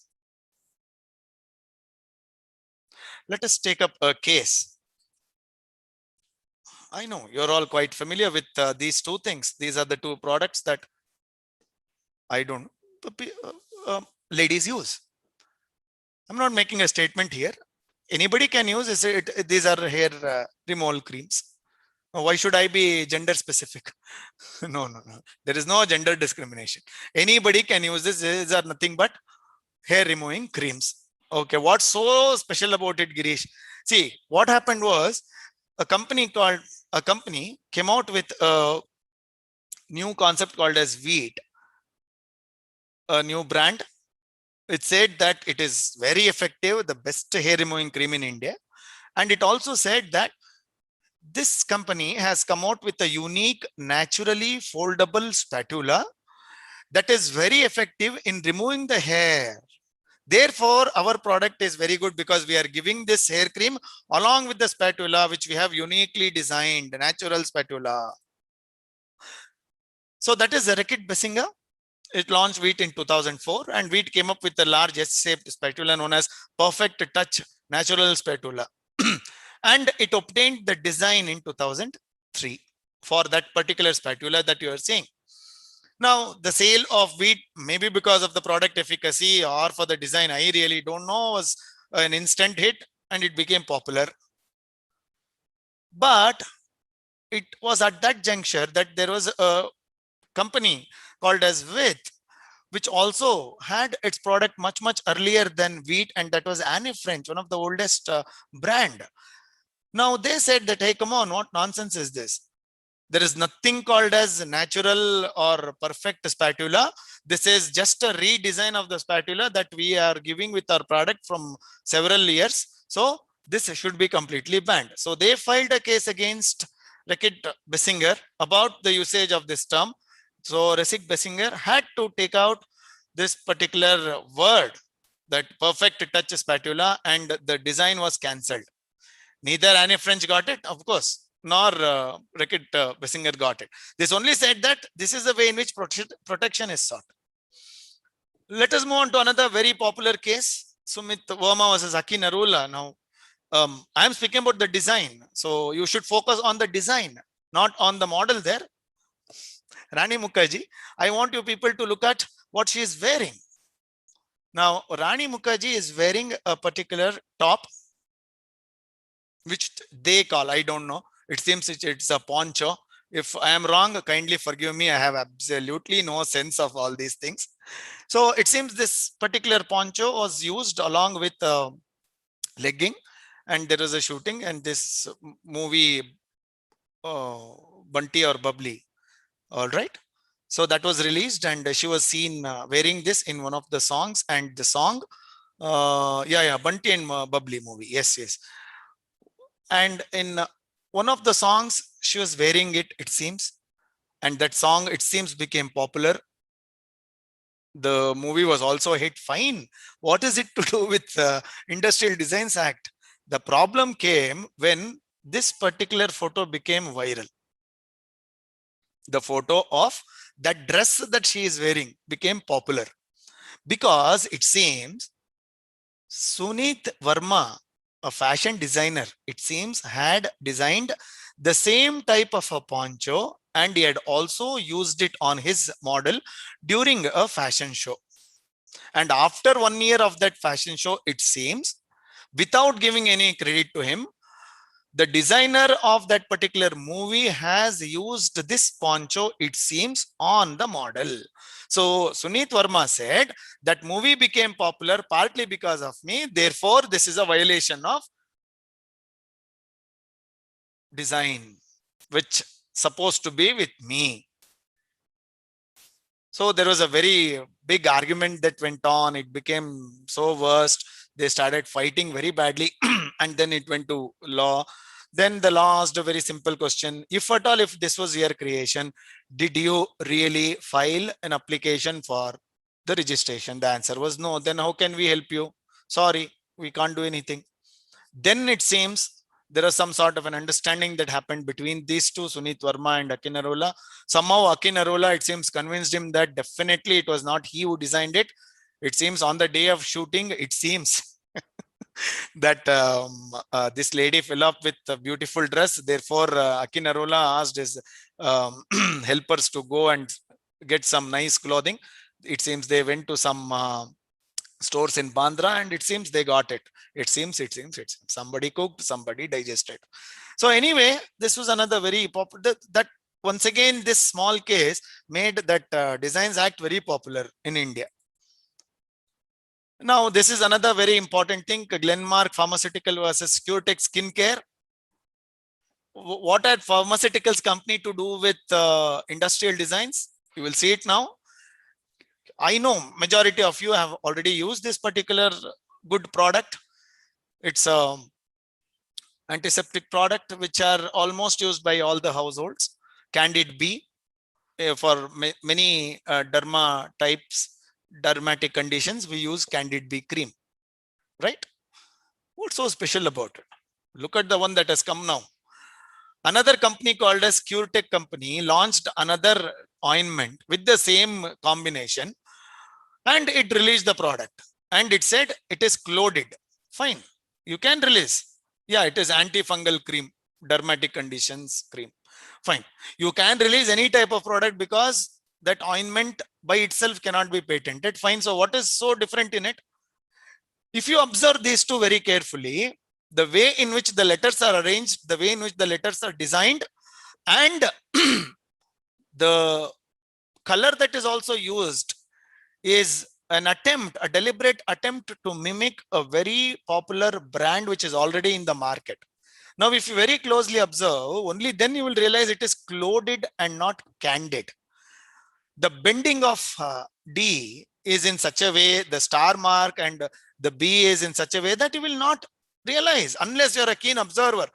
Now I have that showed you, you are a keen observer. Otherwise, you would usually take it out and you would come home, generally speaking. So Glenmark Pharmaceuticals filed a case and naturally they won this particular case. All right. So let's quickly move on to this in another 5 minutes. Trademarks. Now there is significant difference between patents, industrial designs, and trademark. Any mark, any logo, any color, any combination, any graph, any art, any work that you use on a product which helps in easy identification of the manufacturer along with the product is what is called as trademark. Okay. Anything which is capable of identifying the product along with the manufacturer is called as a trademark. It need not be a mark etched or scratched on the product. It can be anything which is affixed, written, attached to that particular product, which helps you to distinguish. Fine. All right. So these are some of the well-known brands that you have. Trademark, as you all know, no problem at all. What all can be trademarked? See the name, the way in which the name is written, the logo type, the symbol, slogan, the shape of the bottle, the color, unique color combination that you have used, even that can be trademarked because it is those things which will help you to identify a product with the manufacturer. So once when you do that, the novelty will be attached, the value will be attached, and you will start affixing value. In our marketing terms, we say that a product gets its utility only when a value is attached to it. Now the value is attached to a product by all these things which are called as trademark. Now I have a very interesting case.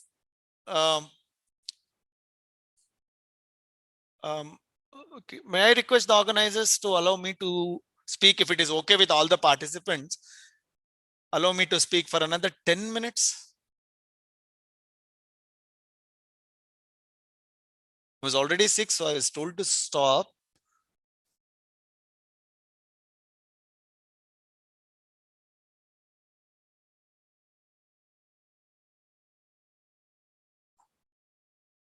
Organizers, are you there? Yes, sir.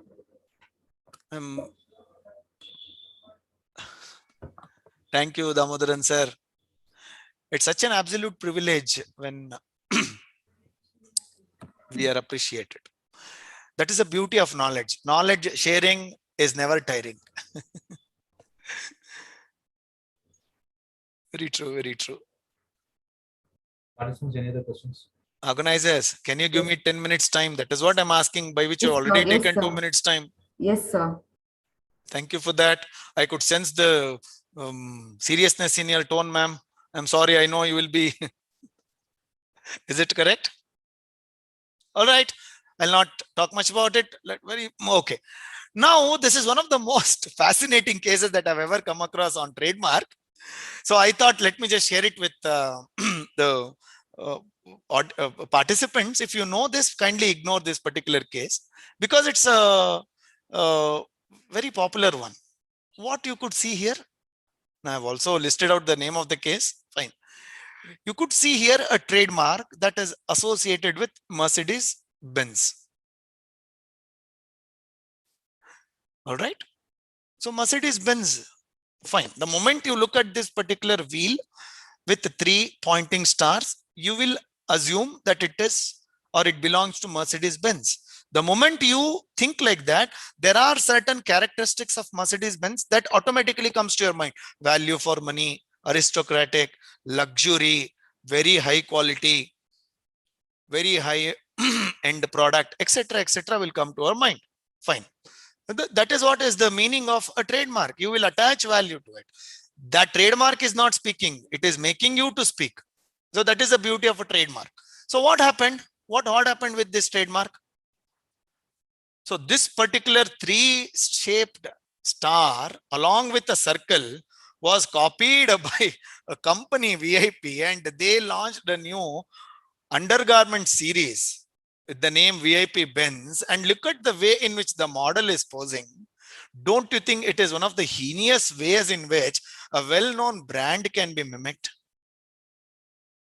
Look at this. So what is it that they are trying to do? Are they trying to say that our undergarments is as valuable as Mercedes-Benz because we have copied this particular design? What are they trying to say?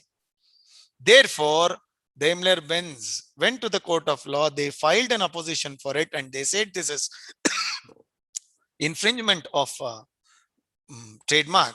So naturally, they won the case, and this particular company was made to take back all the products that it had already released along with all these products.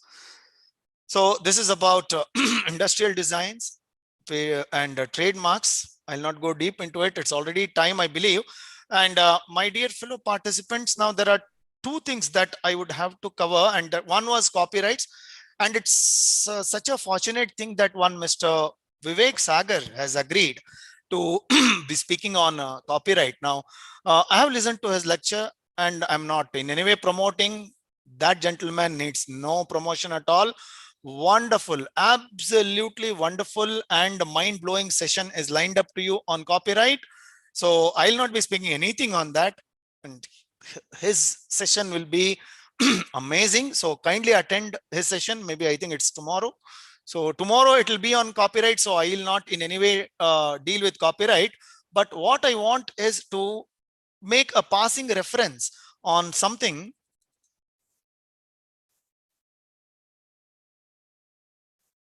called as geographical indicators, because GI tag is something that has come into the fore recently, which has grabbed the international attention and which is also becoming extremely popular. So geographical indicator here refers to attaching a geographical indication tag to a product which is quite specific to that particular region alone and could not be developed, manufactured, processed, or produced in any other part of the world.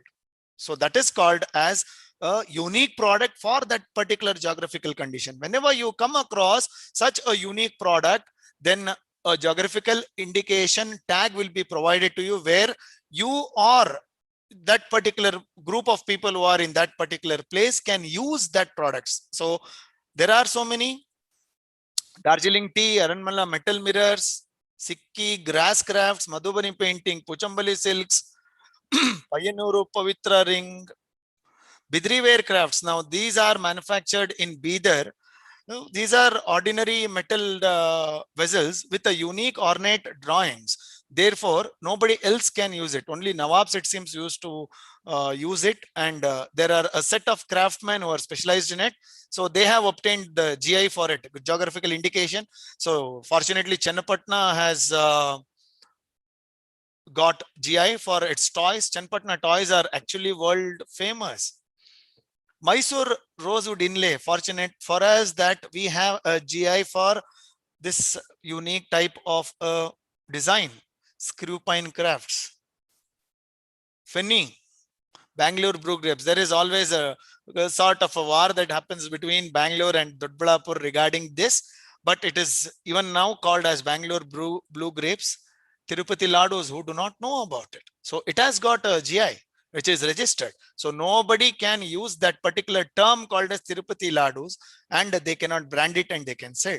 Once again, Odisha and Bangladesh, West Bengal have got joint GI on their Rosagulla. That is what they say. All right, Bangla Rosagulla and Odisha Rosagulla. That is what they say. So this is about GI, this is what I wanted to tell you people. Fortunately, we have come to the end of my lecture.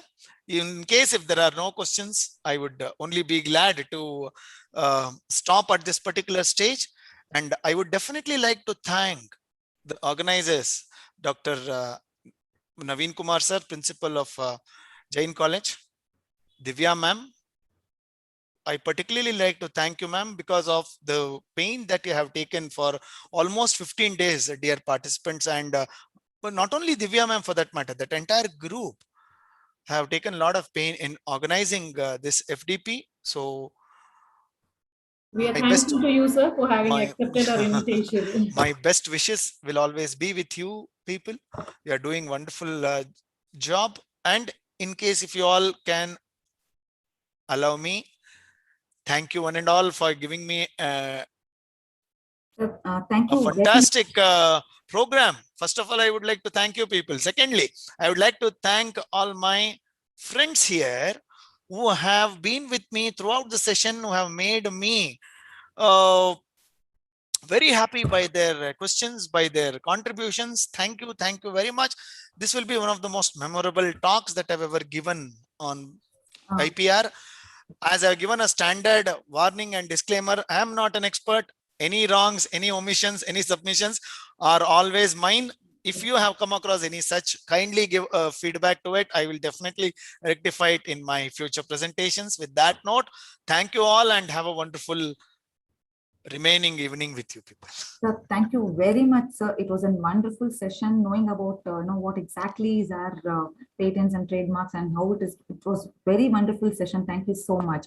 There is a question asked by our participant. Yeah, please shoot, ma'am. Yes.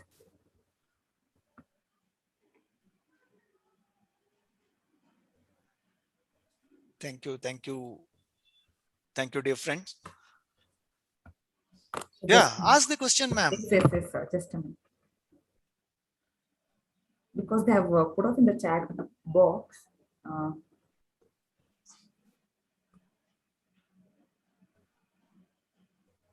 So they've asked in one of the Q&A, they've asked us for how many years the patents will be given.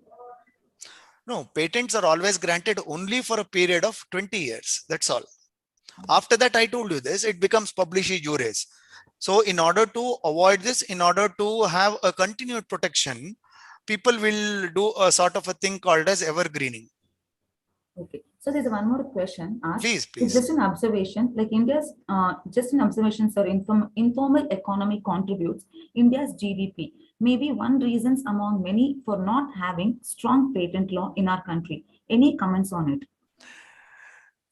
I would rather debate on it, sir, saying that it is we people who need to be innovative enough to have whatever is left with us. So we need to have that protection with us. There was a law, but we never work in a way so as to get a legal protection for anything and everything. If you observe, sir, in US, practically for everything, there is a patent. But in India, even if there are wonderful inventions, earlier, not now. Now the things have completely changed. Every engineer will start thinking the moment he enters into engineering world, he'll start thinking about having patents in his or in her own name.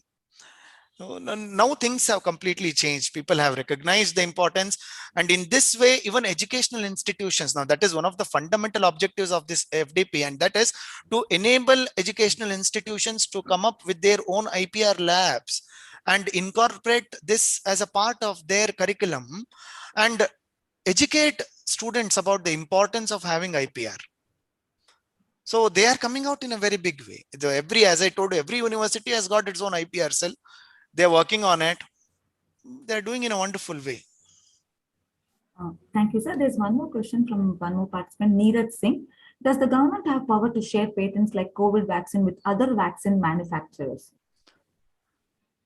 Sir, once when something called as a patent is granted, even government cannot, unless there is a proper opposition filed, and when that patent is contrary to something, contrary to the act, only then patent will be revoked. But there is nothing like sharing or whatsoever, because once a right is given, it is given to that inventor. It is up to him to share it.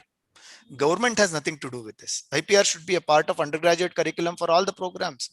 Definitely, yes, Dr. K. Damodaran sir, NEP 2020 already has got around 5 to 6 pointers on it, and it has urged all the universities to include IPR regime as a part of their curriculum. That is one of the major recommendations of NEP 2020. So one last question. Sunit Verma had some protection against that design. So you spoke about the design. So was there any protection against that? No, the thing is, if you are hungry, you need to cry. If you have a design that you have done, then you have to get it protected. But the problem with Sunit was that he did not get it protected. So that is where it did not have the legal course of action and it was dismissed. And out of the court settlement took place. So that is why I took that particular case. Shruti madam, if you don't mind, let me ask 2 questions to Girish. Yes, sir. Yes, Dr. Naveen sir. Yes. First of all, let me extend my congratulations to you. It was an amazing. Thank you, doctor. Thank you very much. But I have 2 questions to ask. Please. One relating to your, the presentation which you said about on the geographical line. GI. It has to be extended by the state. Now, suppose if there is an instance that there is a new, invention being done, which is useful for some other country. Let us say that I am finding something which is useful in USA. In this circumstances, what is the process? Is it I am supposed to approach the state where it is more useful? How the process of patenting is done? Now I need to answer this under 2 different contexts. The first one is before TRIPS, and the second one is after TRIPS. Before TRIPS, in case if a particular patent was obtained for an invention in one geographical area, a person who is in another geographical area could very easily see what is happening there and come back to his country, do reverse engineering and manufacture a similar product without any patent protection. Okay. This is point number 1. Point number 2, in India at that particular time, no product patent was given. So patents were given for a processes. But once again, you need to have sufficient stuff to prove that it is your own invention. So you never used to approach the patent office. Why should you approach patent office? You have a generic drug. You just manufacture the drug. You say that it is good and you release it in the market. Simple. And relating to the one minute. So this was before TRIPS. But now, sir, what has happened is after TRIPS, in case if a country goes for a patent cooperation treaty, as I told you, one single application will be filed, which will equally hold good in all member countries, 156 countries. So if I file a particular patent in one country, along with filing it in IPO, that WPO, there will be a patent search. Patent search means there will be a comprehensive search for known knowledge in all these 156 countries. And only when there is no known knowledge in all these 156 countries, a patent would be granted. The moment patent is granted, it is equally admissible to all 156 countries.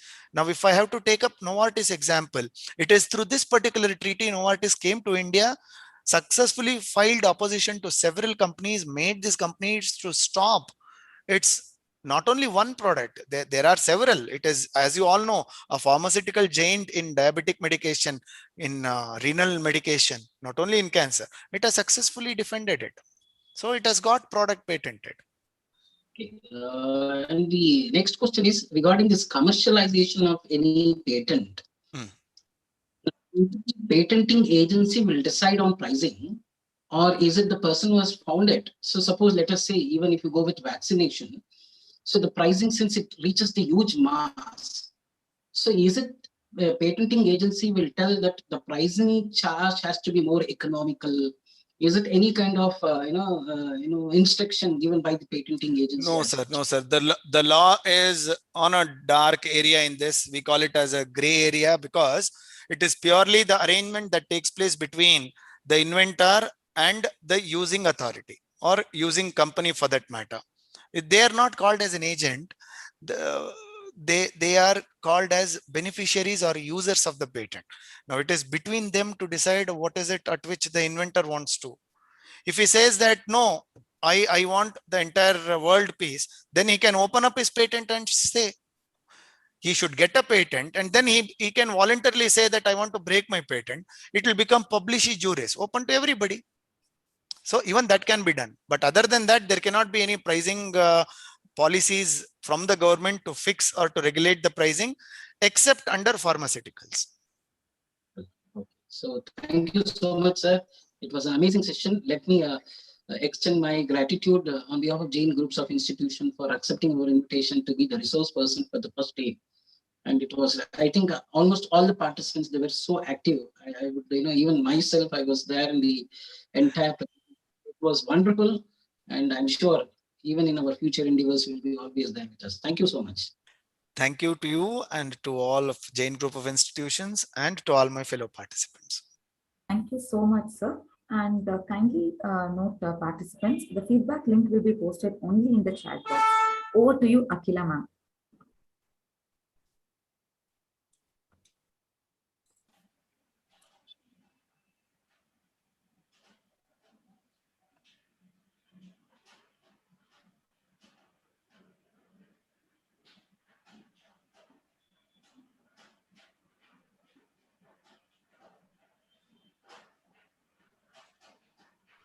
Shruti madam. Akila ma'am, unmute yourself.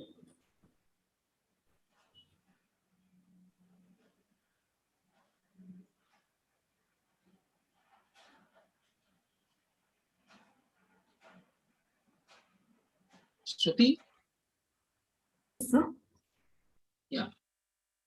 Akila ma'am, we can't hear you. No.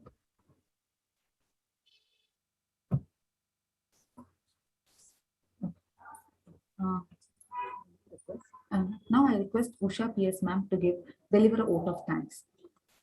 Thank you, Akila ma'am. Once a great man whispered, "Thankfulness is the beginning of gratitude. Gratitude is the completion of thankfulness." A very good evening to one and all present here. I consider the occasion an honor and privilege to propose the vote of thanks. I thank our chief patron and chairman, Jain Group of Institutions, Dr. Chenraj Roychand, and Dr. Rabindra Bhandari, sir, our chief patron and vice president, Jain Group of Institutions, who have always given a new impetus to make impossible possible. We are indeed indebted to both our chief patrons. I take this opportunity to place on record my heartfelt thanks to our patrons, Dr. Sundarajan and Pro-Chancellor, Jain deemed to be University, Dr. Ishwaran Iyer, Pro-Vice-Chancellor, Jain deemed to be University, Mr. Hemant Kumar H., Executive Secretary and Chief Scientific Officer, KSCST, for the immense support and encouragement. Your guidance means a lot to us, sir. It's a matter of great honor to me to thank our very dear and respected principal, Dr. Naveen Kumar CM, for his perfect logistics support and guidance he has extended to all of us at all points of time. It is truly impossible, sir, to organize an event like this without your motivation. We have been fortunate to have a renowned academic identity, Professor Girish Aradhya, Department of Commerce and Management, GFGC, Frasertown, Bangalore. I would like to express my gratitude to our resource person for having enlightened us about the role of intellectual property rights in enhancing global economy. You have given a deep insight into the challenges associated with IPR. The session was mind-blowing, sir, with illustrations of case laws. It was a lively session beyond doubt. Thank you, sir, for taking out time from your busy schedule to impart knowledge, which will surely help us in future. We look forward to hear more from you in days to come. I appreciate and thank all the participants, inland and international, for their keen interest and enthusiasm with which they have been a part of this virtual workshop. You have been the strength of today's event. I thank all my learned colleagues for their cooperation and involvement in the smooth conduct of the event. An event like this cannot happen overnight. The wheels start rolling weeks ago. A special thanks to the organizers of today's virtual faculty development program, Professor Divya S., Mr. M.P. Sarvanan, and Professor Shruti M.S., for their excellent coordination, planning, and execution. They are known for their willingness to take on completion of tasks beyond their comfort zones. The essence of fruits is always tasted in the last, and I believe their last will be the best. I would like to thank all the non-teaching staff who have directly and indirectly contributed to the success of today's event. Once again, I thank you all. Thank you very much, Usha ma'am. Dear participants, kindly note, tomorrow's technical session will sharply start at 4 o'clock. Our day 2 speaker is J. Suresh, advocate. Thank you so much.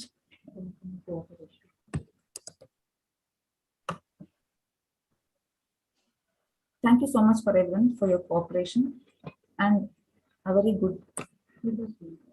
And the feedback link is posted in the chat box. Kindly fill the feedback link. Thank you.